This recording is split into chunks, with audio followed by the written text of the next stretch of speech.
Gorgeous hats, stunning dresses, and light-colored suits, fancy drinks, and lots of tradition. Last Saturday afternoon, 150,000 people packed into Churchill Downs in Louisville, Kentucky, and millions more watched from home as 20 horses thundered down a track that has hosted the greatest race in American sports for 152 years. The Kentucky Derby, sometimes referred to as 2 minutes of glory, the winner was a horse named Golden Tempo, a 23-1 long shot who crossed the finish line first and made history several times over the single afternoon. His trainer, Sherry DeVoe, became the first woman in the Derby's 152-year history to train a winning horse. 152 years of running. Thousands of horses, trainers, owners, jockeys, and not once until last Saturday had a woman stood in the winner's circle as trainer. DeVoe didn't change the race. She simply ran it and won. And then there were the brothers. Jose Ortiz, riding Golden Tempo, crossed the finish line first. Right behind him in second place was his older brother, Irad. Two brothers from Puerto Rico, first and second in the Derby. Asked afterward about beating his own brother, Jose simply said, "I want him to win the Derby, of course," and he meant it. But on Saturday, it was his turn. I've been thinking a lot about the race all week. I believe that it has something to teach us.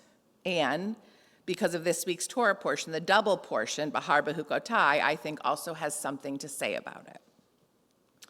The first of the two portions, Bahar, opens with God speaking to Moses on Mount Sinai, establishing the laws of the sabbatical year, what we call the Shmita. Every 7 years, the land rests. No sowing, no reaping, no striving. Just trust that we have everything we need and can let the land go. And then after 7 cycles of 7 years comes the Jubilee, the 50th year, when debts are forgiven, when land returns to its original owners, when those who have fallen into servitude go free. The Torah's radical idea at the heart of this portion is that nothing is permanent. No victory, no defeat, nothing is final. The land returns, the slave goes free, the one who has fallen low is lifted up. The Torah teaches you shall proclaim release throughout the land for all its inhabitants. That is the Jubilee.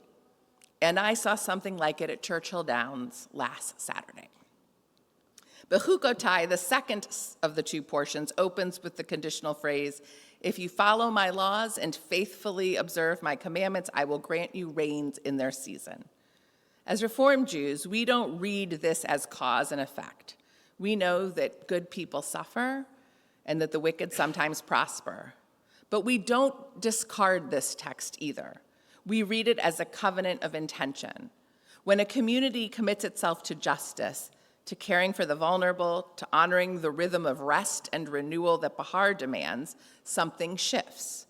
Not magically, but directionally. The blessings of Behukotai are not transactional, they are a vision of the world that we are called to help build.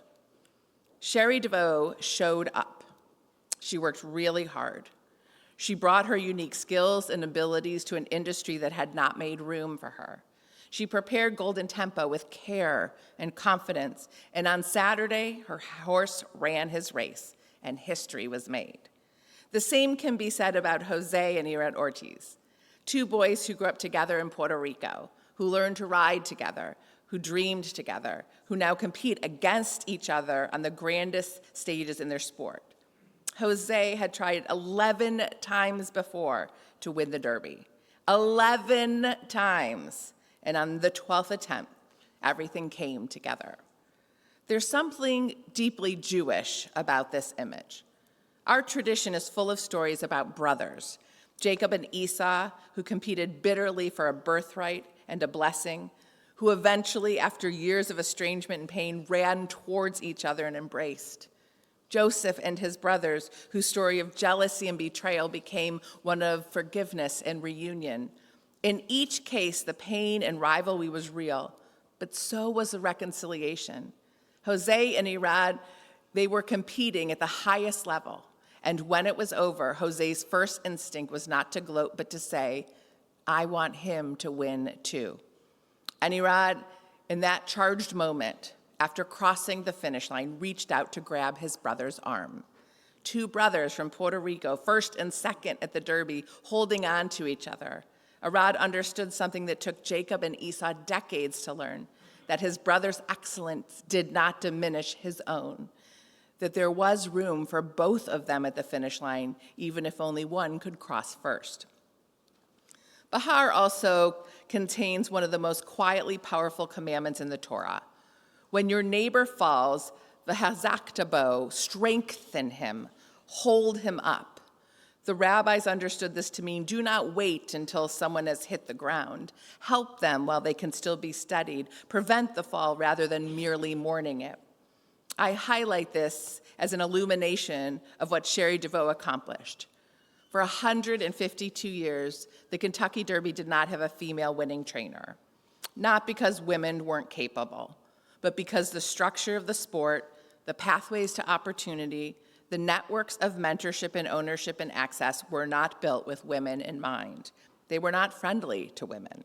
The Hazak challenges us to ask who is being held back before they even reach the starting gate. Whose potential is being lost not because of a lack of talent, but because of a lack of access. The commandment is not simply to cheer when someone finally breaks through. It is to ask why it took 152 years to build the conditions so that the next Sherry DeVoe doesn't have to wait that long. This is the work that we're called to do and to engage in. This is tikkun olam, repair of the world. It's not a sentiment, it has to be a structure that begins with the dismantling of barriers. The Jubilee reminds us that the world is not a zero-sum game. When debts are forgiven and slaves are freed, all are restored. One person's liberation does not come at the cost of another's. There is the moral architecture of the Torah that imagines a world where we lift each other, where we create the conditions for everyone to run their best race. And more, the Jubilee is not a spontaneous act or individual generosity. It's a communal institution. It's built into the calendar. It's structured into the law. It's not enough to feel moved by another's suffering. The Torah demands that we organize our common life so that release and renewal are guaranteed, not occasional.